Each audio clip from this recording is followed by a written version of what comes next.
Hola, les saluda el doctor Paquerano. El día de hoy hablaremos sobre patologías de la sensopercepción. La sensopercepción constituye una forma superior de conocimiento.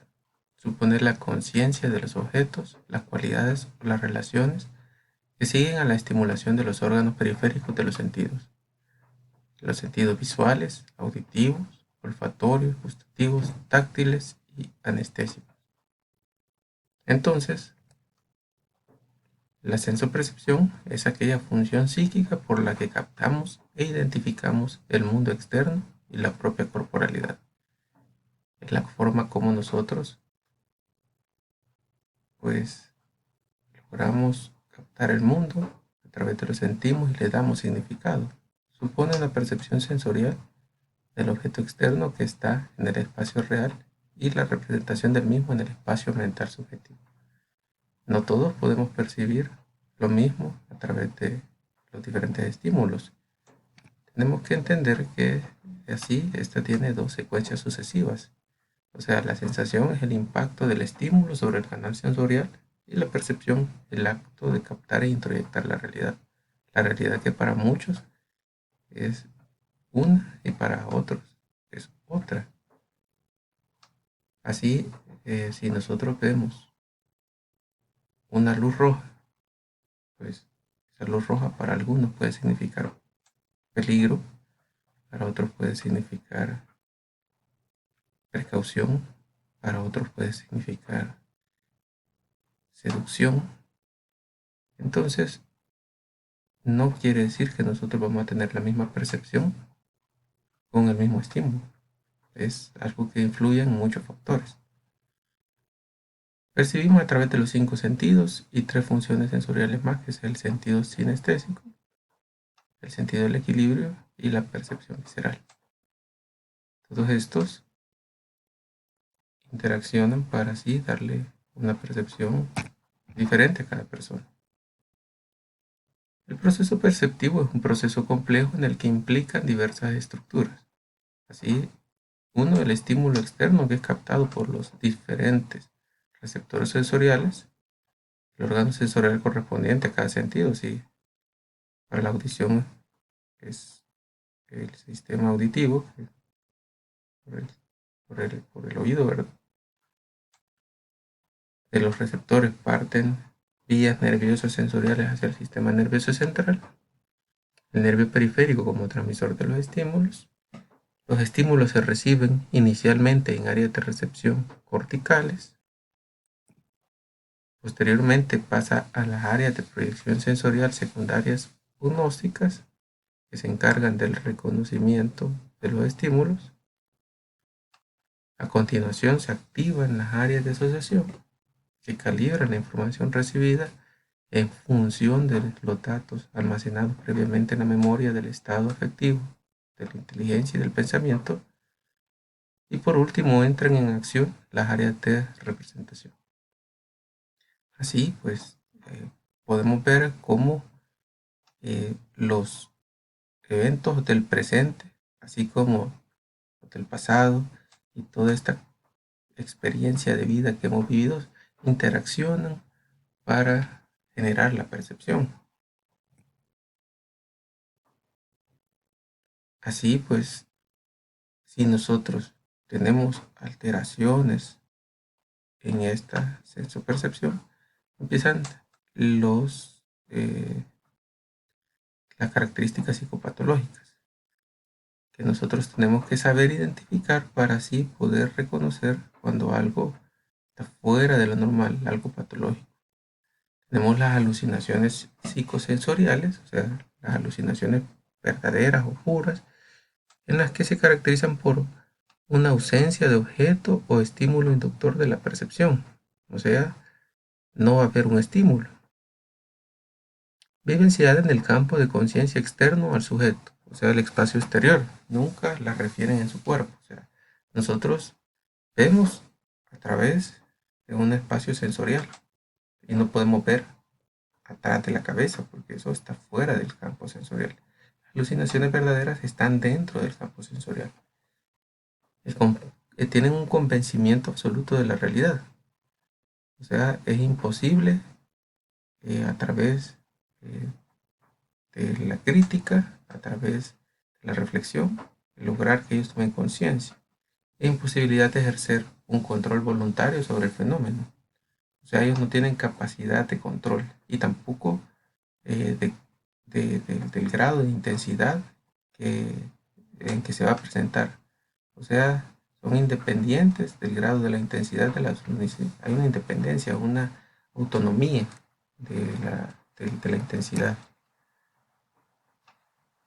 Las alucinaciones psicosensoriales se tratan de percepciones sin objeto real, cuyas características de nitidez y corporalidad las aproximan a las percepciones sensoriales normales. Para ellos, estas pues tienen la misma veracidad y no saben reconocer que no existe un estímulo real.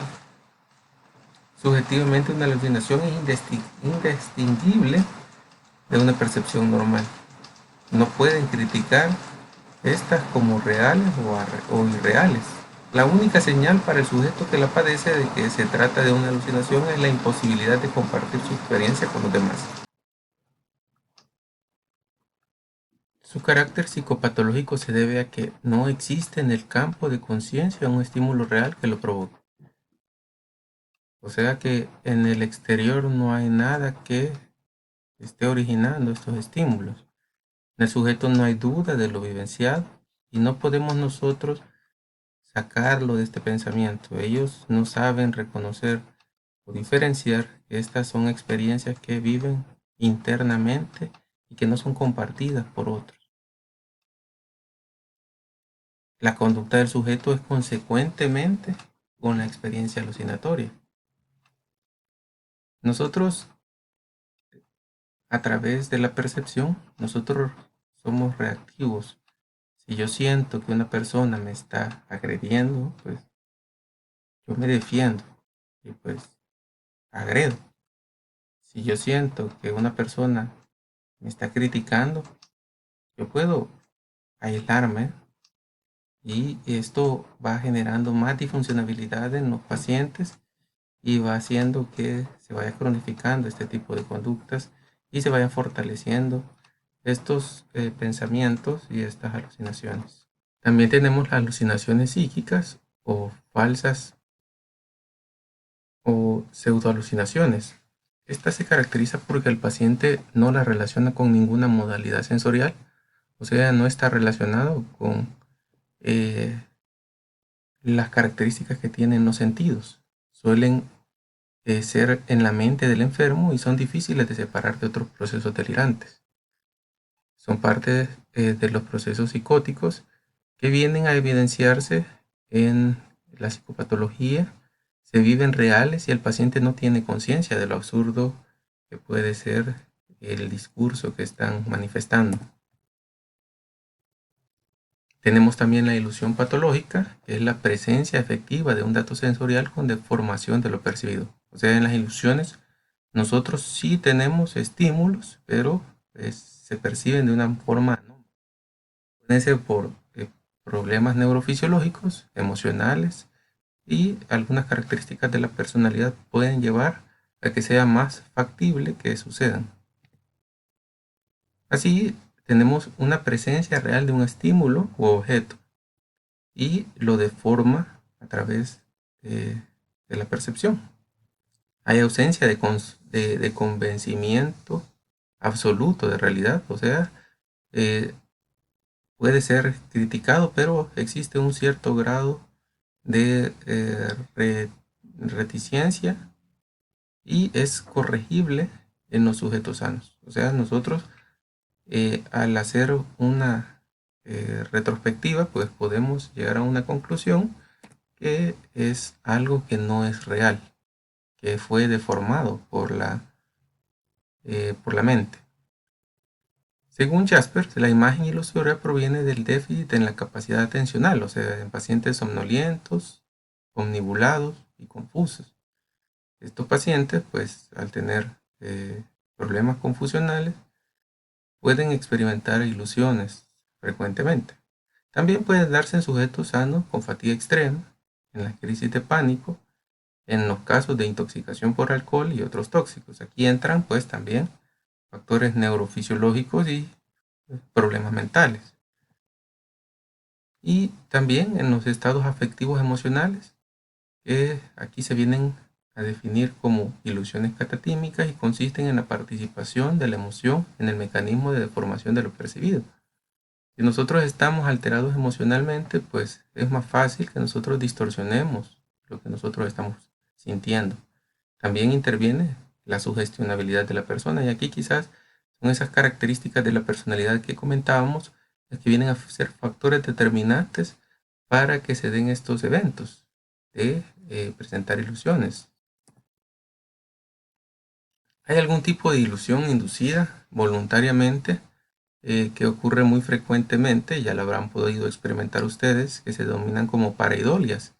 Las pareidolias es producto de la fantasía, no es una ilusión propiamente dicha, ya que el observador la acepta como irreal, por nítida que sea.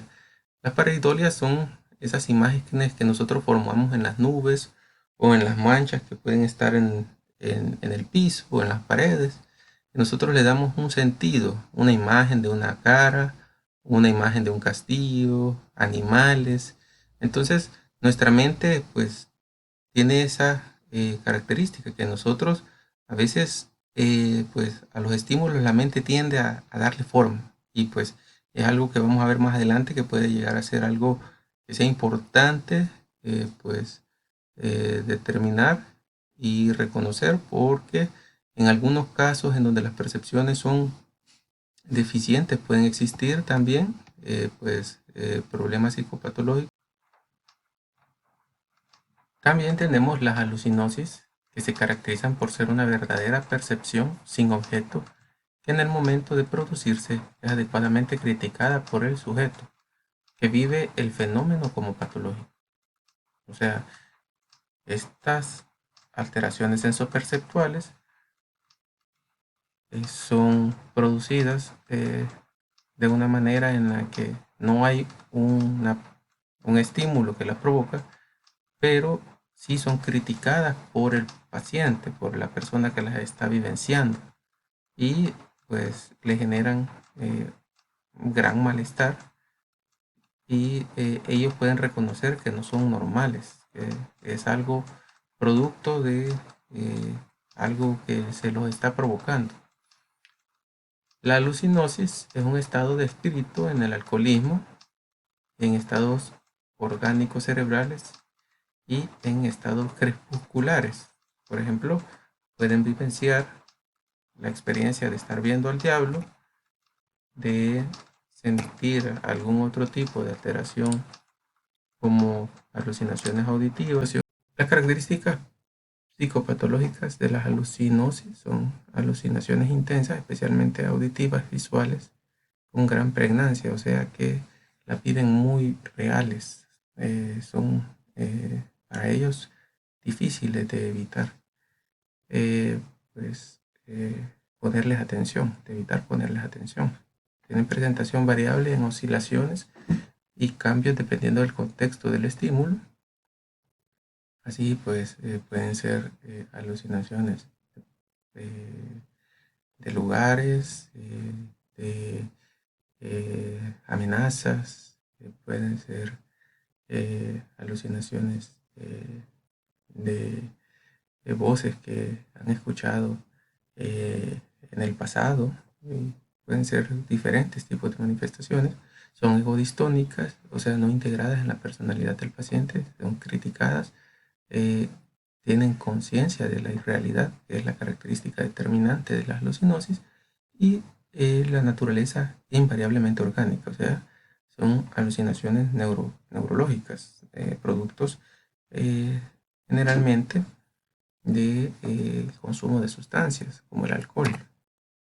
Tenemos las alucinaciones psicodélicas que resultan del consumo agudo de sustancias alucinógenas como el LSD, la fenciclidina, las anfetaminas, la cocaína. Tienen diferentes tipos de síntomas cuando nosotros consumimos sustancias psicodélicas como alteraciones de la forma y el color dificultad para localizar los objetos, incremento y deformación de la audición y alucinaciones visuales muy intensas que se modifican al abrir y cerrar los ojos. Tienen síntomas somáticos, o sea que también, además de los síntomas perceptuales, tienen que estar presentes vértigos, temblor, mareos, parestesias, visiones borrosas y síntomas mentales como alteraciones del humor, desorientación temporoespacial, alteraciones del nivel de conciencia según el grado de toxicidad. Así nosotros podemos, al unir todas estas características, determinar que pues, muy probablemente estas alucinaciones son con características psicodélicas. Del fenómeno alucinatorio, o sea, cómo es que éstas se producen o por qué razones, cuál es el origen de estas alteraciones, pues pueden ser múltiples. Primero, lesiones del receptor o de las vías nerviosas. Suele producirse alucinosis sencillas. Hablábamos anteriormente que pues, las alucinaciones tienen un componente orgánico de trasfondo. Entonces, cualquier daño orgánico que venga a producir una alteración en los nervios periféricos puede dar aparición de estos tipos de alteraciones sensoperceptuales. También, si hay alteraciones en el sistema nervioso central, o sea, lesiones producto de una sustancia o de un trauma o de un desequilibrio, pues eso también puede producir alteraciones sensoperceptuales, sobre todo de tipo de alucinosis, aunque pueden ser más complejas que las producidas por alteraciones en los receptores o nervios periféricos. Alteraciones del nivel del arousal, o sea, el nivel de activación cerebral, que es de forma fisiológica en las transiciones de los estados del sueño, que se pueden producir las llamadas alucinaciones hipnagógicas y las hipnopómpicas. Y las hipnagógicas, pues, son las que se producen al momento de despertar y las hipnopómpicas al momento de estarse quedando dormido. Que nosotros tenemos una alucinación con estas características no quiere decir de que estamos ante un problema psiquiátrico o que necesita algún tipo de atención médica. Estos tipos de alucinaciones son normales y tenemos que aprender a diferenciarlas, porque muchas veces podemos caer en el error de que una persona está ante un trastorno afectivo, un trastorno depresivo, y en su forma de vida ya ha estado experimentando estas alucinaciones hipnopómpicas, hipnagógicas, y le queremos categorizar como un síntoma de una psicosis, y no es así. Entonces, tenemos que saber bien categorizar todas estas características para no caer en tratamientos inapropiados. Los trastornos afectivos también puede ser una parte de la etiopatogenia de estas alteraciones sensoperceptuales, porque además de las alucinaciones que pueden aparecer en determinadas depresiones y fases maníacas, no diferentes de las que aparecen en otras psicosis funcionales, existen las llamadas ilusiones catatímicas. El estado de ánimo afecta la aprehensión de los fenómenos sensoriales. Entonces, tanto en estos trastornos afectivos que es la manía y la depresión, cuando ya llegamos a depresiones o manías muy graves, pueden haber alteraciones sensoperceptuales, incluidas las alucinaciones. Los trastornos psicóticos se suelen presentar pseudoalucinaciones de predominio auditivo con estados de conciencia clara. Cuando hablamos de trastornos psicóticos, tenemos a la cabeza la esquizofrenia y las pseudoalucinaciones son alteraciones sensoperceptuales características de la esquizofrenia.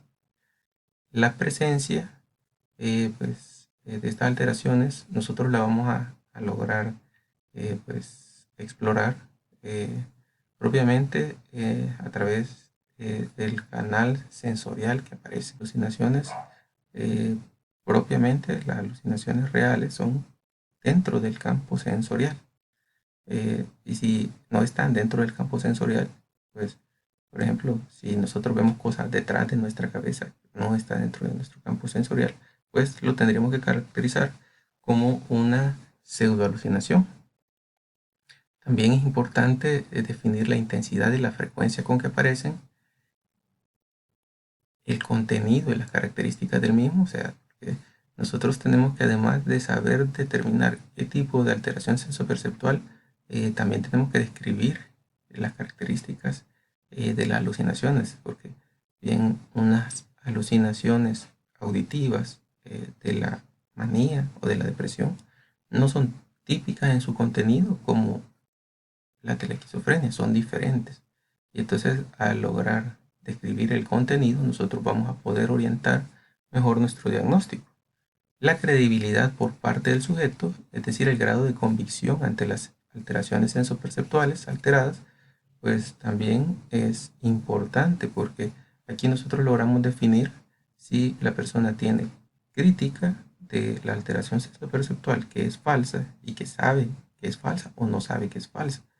Y eso pues nos ayuda a diferenciar pues tanto de las alucinosis que dijimos que tenían un componente orgánico, ¿verdad? Y de las eh, alucinaciones o pseudoalucinaciones. La congruencia de las alteraciones con el estado de ánimo, ¿verdad? Porque muchas veces esto nos ayuda a determinar pues si están relacionadas con alteraciones afectivas. Hablamos que las alteraciones del afecto pueden llevar a tener alteraciones en los estados sensoperceptuales. O sea, podemos tener estímulos y deformar por nuestros estados afectivos. Las repercusiones conductuales que éstas generan en la persona. Sí, esto ayuda a determinar pues, el grado de afectación y pues también nuestras acciones en nuestra terapéutica, en especial por el riesgo auto heteroagresivo secundarios a las percepciones alteradas. Nosotros podemos tener un paciente que tiene alucinaciones de comando, que le están dando órdenes que daña a otra persona, pero no es lo mismo tener una alteración sensoperceptual que le dice matar, que una alteración sensoperceptual que le dice te voy a matar. Eh, hay un riesgo mucho más elevado en las alucinaciones de comando que le dan órdenes que cometa algún tipo de agresión. Y pues, como dijimos anteriormente, está la parte sensorial y la parte perceptual. Cuando nosotros tenemos alteraciones en las partes sensoriales, pues tenemos las hiperestesias o las hipoestesias, dependiendo si nosotros sentimos más o sentimos menos. Estas anomalías en la percepción de la intensidad sensorial se dan sobre todo en los trastornos afectivos, pues en los trastornos maníacos podríamos decir que todo se ve magnificado. En las hiperestesias podríamos describirlo de esa manera, y en la depresión podríamos decir que los estímulos se sienten como debilitados, que las cosas se perciben diferente porque hay una alteración en la sensación, y eso se conoce como una hipoestesia. Tenemos también otro tipo de alteración que no es una alteración patológica, es quizás una variable eh, pues eh, interesante de la sensación, que es la imagen idética. Es la visión actual de una imagen visualizada en el pasado. O sea, son esas personas que pues pueden ver algo y cuando cierran los ojos pueden ver esa misma imagen con características muy bien definidas. Por ejemplo, pueden ver un, eh, un edificio y pueden pintarlo exactamente igual. Hay casos que se han dado, hasta la misma cantidad de ventanas le han dibujado. Pues estas personas, esa característica se llama una imagen eidética. En su génesis intervienen mecanismos de memoria y emoción. Aquí vienen a integrarse múltiples funciones cognitivas que generan estas variantes de la sensación bien increíble. No guarda relación estricta con ninguna patología, pudiéndolo referir a personas normales en condiciones de fatiga también. Las alucinaciones, que ya serían alteraciones eh, las alteraciones más del ramo de la percepción, según la modalidad sensorial, pueden categorizarse como alucinaciones verbales, y este tipo de alucinaciones es característico de las esquizofrenias en sus fases iniciales, y poco a poco van perdiendo la intensidad a medida que el proceso avanza. Al principio quizás tienen una pequeña capacidad para poder criticarlas, y eso hace que pues muchas veces sean muy celosos con esta información que ellos reciben y hasta traten de ocultarla. También se observan en pacientes con trastornos afectivos graves, como depresiones delirantes, trastornos bipolares, y en otras patologías como las alucinosis del alcoholismo crónico.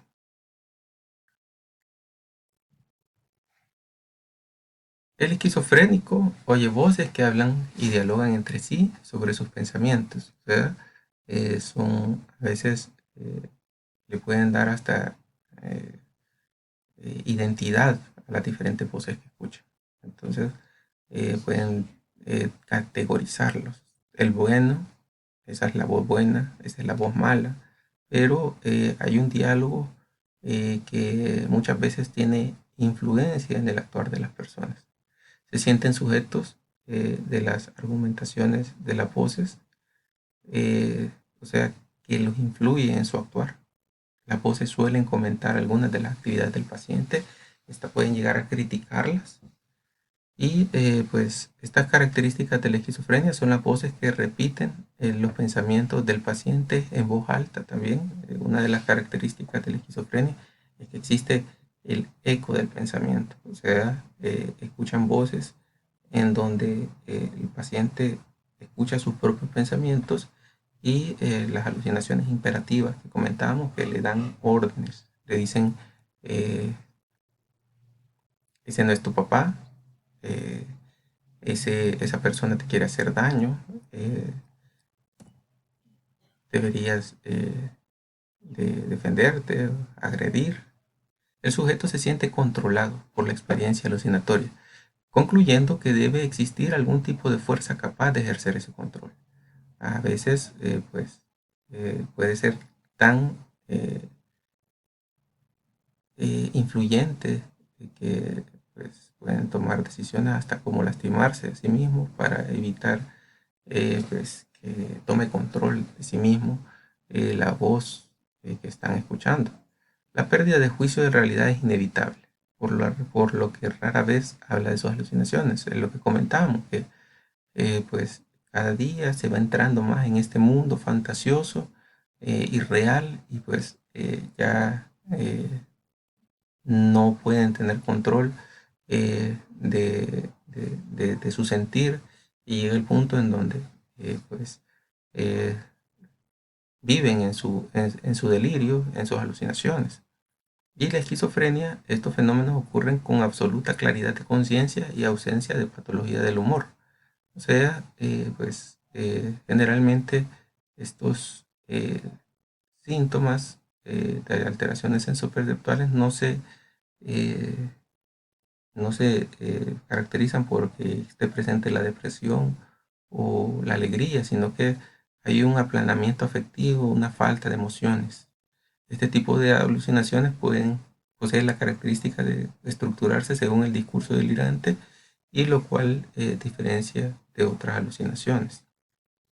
O sea, están en concordancia con sus pensamientos delirantes, y pues se hace un complejo eh, sistema que solo él puede vivenciar, y que va a ser imposible sacarlo de esa vivencia con la crítica, con la reflexión. En la manía, las voces dialogantes son improbables, y en la melancolía las alucinaciones auditivas verbales son raras. ¿Sí? Pues luego tenemos las alucinaciones visuales, que aparecen característicamente en los cuadros de etiología orgánica más que en las psicosis funcionales. O sea, nosotros tenemos estas alucinaciones visuales que pues raramente van a estar presentes en patologías psiquiátricas. Así las alucinaciones visuales siempre deben hacer sospechar la existencia de una alteración orgánico cerebral o intoxicaciones por drogas alucinógenas. Si nosotros tenemos la presencia de estas alucinaciones visuales, es importante que nosotros descartemos cualquier otra patología que pueda estar afectando, como por ejemplo eh, algún tipo de generalmente frente inmóvil. La experiencia suele durar unos segundos y va acompañada de intenso miedo. Es un fenómeno descrito en pacientes con lesiones del cuerpo calloso y debe diferenciarse de las sensaciones de presencia de los esquizofrénicos, que tienen difícil diferenciar. Tenemos las alucinaciones táctiles, en las que el paciente suele referirlas en la dermis, y estas se caracterizan como alucinaciones táctiles térmicas, o sea, eh, de la temperatura, las hídricas. Estas alucinaciones hídricas son como percepciones de flujo, como por ejemplo sentir que tiene el pecho lleno de agua. Y tenemos las alucinaciones hápticas o de movimientos, que se dividen en activas. El sujeto cree haber tocado un objeto inexistente y son típicas de las psicosis tóxicas. Y tenemos las alucinaciones hápticas pasivas, en donde el sujeto cree haber sido tocado y son propios de esquizofrenia y otros cuadros delirantes crónicos. Hay un tipo particular de alucinación háptica, que es la formicación, en la que él tiene la sensación de pequeños animales o insectos que corren en la piel o inmediatamente por debajo de la misma. Estas características generalmente nosotros tenemos que también ver si no tenemos algún tipo de patología orgánica, como por ejemplo el Alzheimer o algún otro tipo de demencia en nuestra sociedad, pues nuestra cultura. La demencia más común es la demencia la demencia vascular, y pues es característico que los pacientes mayores, demenciados o hasta un paciente con una lesión cerebral pueda crear estas alucinaciones hápticas. Son las formicaciones. Tenemos las alucinaciones somáticas. Acá podemos encontrar las alucinaciones sinestésicas, que son alucinaciones de movimientos activos o pasivos. En ellas el sujeto tiene la sensación de que sus miembros ejecutan movimientos cuando en realidad están parados, o que sus miembros pesan mucho o son muy ligeros, o que el sujeto se mueven, que vuelan, o bien que una fuerza inhibitoria no los deja moverse. Pueden aparecer en enfermedades neurológicas como el Parkinson, la miastenia gravis, las epilepsias parciales y muy raramente como consecuencia de retiro de benzodiazepinas. Como les digo, generalmente son en trastornos neurológicos que pueden aparecer también en la esquizofrenia. Tenemos también las alucinaciones anestésicas, que son alucinaciones que provienen de sensaciones del cuerpo. Estas pueden ser tanto somáticas como viscerales. Acá, pues la persona puede tener experiencias como que el corazón se lo han extraído, o que no tiene órganos dentro del cuerpo, o que el cerebro se le ha ido para el estómago, y aparecen en esquizofrenia junto con delirios propios de esta, y también en el síndrome de Cotard, en donde puede uno pues experimentar estas sensaciones de que le han comido los intestinos, o alteraciones viscerales propias de estas condiciones que se relacionan con la esquizofrenia. También tenemos las alucinaciones olfativo-gustativas. Las alucinaciones olfativos o fantosmias son alucinaciones que se pueden estar presentes por experimentar olores que no existen o que no tienen estímulos, y pues estos pueden deberse también a lesiones cerebrales, pacientes con Parkinson, alteraciones en las vías respiratorias, pero generalmente tenemos que descartar nosotros afectaciones orgánicas. Así también las alucinaciones gustativas pueden acompañarse de ideas delirantes secundarias, como por ejemplo que le han envenenado la comida, especialmente sugerentes de enfermedad médica no psiquiátrica o consumo de sustancias. Siempre tenemos nosotros que descartar organicidad en este tipo de alucinaciones, aunque también pueden aparecer en la esquizofrenia y se asocian también a presencia de delirios de envenenamiento, en depresiones psicóticas y en otros síndromes de etiología orgánica como tumores o epilepsias del lóbulo frontal, como les comentaba anteriormente, sin delirios acompañantes en estos casos.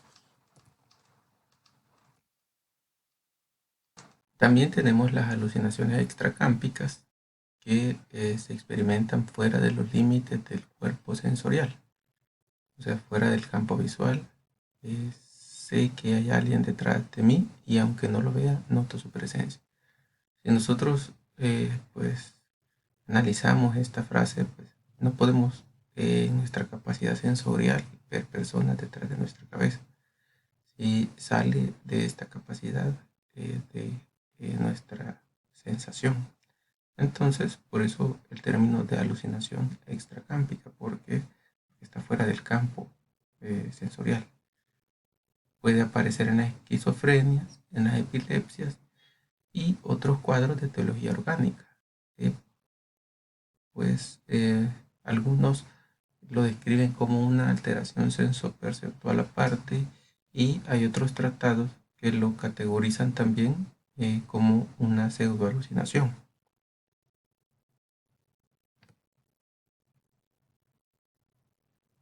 Un síndrome muy característico que es importante que nosotros tenemos que saber diferenciar de las patologías psiquiátricas es el síndrome de Charles Bonnet. Eh, el síndrome de Charles Bonnet fue descrito por primera vez en 1760 por el biólogo y filósofo suizo Charles Bonnet, en el que él pues vio que personas con pobre agudeza visual pues tenían experiencias de formar los pobres estímulos que recibían y los estructuraban ya sea como animales o como personas. Acordémonos que muchas veces los grados de ceguera pues pueden ser progresivos. Hay personas que pueden ver siluetas nada más. Hay personas que solo pueden ver luz. Y pues si nos pusiéramos a hablar de lo fisiológico y no de lo patológico, en lo que nos hemos centrado en esta clase, pues veríamos esas características de la percepción, que son las características de gestal, en donde el cerebro puede venir y darle forma rellena. Pues lo vemos también cuando nos ponen las palabras con las letras en desorden. Nuestro cerebro puede leer las palabras aunque estén en desorden las letras. ¿Por qué? Porque es una característica de la percepción del ser humano.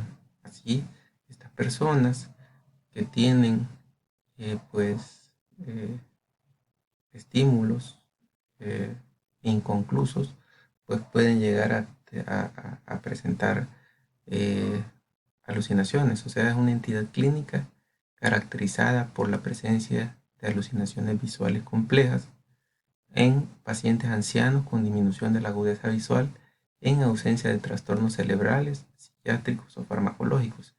Y pues parte de los tratamientos, eh, existen los tratamientos farmacológicos que tratan de utilizarse antidepresivos, antipsicóticos, pero tienen muy poca respuesta. Pues la terapia va más que todo enfocada a mejorar las capacidades de la sensación, de la capacidad visual. Así también, pues, ocurre en los pacientes con problemas de audición. Nosotros tenemos pacientes que, pues, también con la agudeza auditiva disminuida, pues, pueden experimentar voces. Entonces, esta desaferentación de los estímulos puede hacer de que estos se vuelvan también como alucinaciones auditivas. Y pues claro que ante estímulos que son atemorizantes va a haber afectación en nuestras emociones también.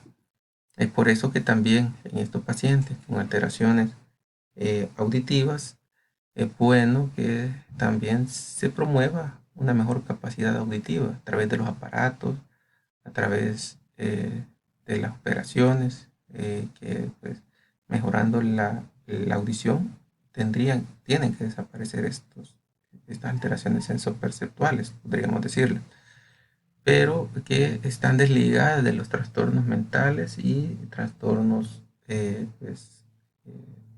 orgánicos cerebrales. En ocasiones erróneamente pueden ser interpretadas como enfermedades mentales y pues es ahí que nosotros tenemos que saber reconocerlos y pues orientar las acciones a mejorar estos aspectos. Para finalizar, pues les traigo este cuadro resumen. En este cuadro resumen les traigo las diferentes características que nosotros tenemos que saber reconocer y así poder diferenciar para poder categorizar los diferentes tipos de alteraciones sensoperceptuales. Tenemos una de las características principales que es la presencia de un estímulo. O sea, en las alucinaciones nosotros podemos ver que no hay un estímulo, o sea que no hay un objeto que lo esté estimulando esta percepción. Las pseudoalucinaciones tampoco tenemos un estímulo, o sea, son sin objeto. Las alucinosis también no hay una presencia de un estímulo, o sea, son sin objeto. Y en las ilusiones podemos evidenciar que aquí sí hay un objeto que está siendo deformado y que está generando una percepción deformada. Pero aquí sí nosotros podemos ver un objeto que está presente, a diferencia de los otros tipos de alteraciones sensoperceptuales. Otra característica muy importante es la localización, o sea, eh, que sería quizás mejor definida como si están en el campo es el campo sensorial. En la alucinación, si está en el espacio sensorial, o sea, en el espacio exterior. Las pseudoalucinaciones no está en el espacio sensorial, o sea, es un espacio interior no sensorial. La alucinosis está en el espacio sensorial, o sea, en el espacio exterior, y en la ilusión también está en el espacio exterior, o sea, en el espacio sensorial. O sea, la única que no comparte esta característica es la pseudoalucinación. Y la diferencia nos ayuda a diferenciar de las otras. Y la conciencia de realidad. La conciencia de realidad es cómo lo criticamos. Si nosotros en una alucinaciones no lo critican como irreal, en la pseudoalucinación no lo critican como irreal y en la alucinosis sí se critica como irreal y en la ilusión puede ser que sí, puede ser que no lo critiquen como irreal, pero generalmente una persona pues con el tiempo puede llegar a experimentar una conciencia. En retrospectiva, cuando ya los cuadros psiquiátricos o los cuadros orgánicos están estabilizados, pues ellos pueden tener una cierta conciencia de que todos estos fenómenos son atípicos, anormales, pero Esto no quiere decir de que nosotros vayamos en un futuro a, a saber criticar estas experiencias como irreales. O sea, si nosotros en una etapa de nuestra vida hemos pues experimentado alucinaciones, o las personas que experimentan alucinaciones eh, en el futuro vuelven a experimentar alucinaciones, aunque en un momento anterior la supieron criticar como que fue irreal en ese momento, pues eh, no quiere decir que en el futuro van a poder hacerlo así también como en algún momento lo hicieron. Las alteraciones sensoperceptuales son parte de un complejo de descompensaciones en donde pues hay crisis, y estas crisis son recurrentes, y pues es necesario volver a estabilizar al paciente para que vuelva a tomar conciencia de la irrealidad de la experiencia que están viviendo. Entonces, es importante que nosotros sepamos categorizar estas alteraciones para que así las podamos describir y orientar mejor nuestros diagnósticos, y así también nuestra terapéutica, y generar con esto mejor pronóstico en nuestros pacientes. Bueno, entonces les agradezco por su atención. Espero que sea de mucha utilidad para ustedes esta clase. Que tengan muy buen día.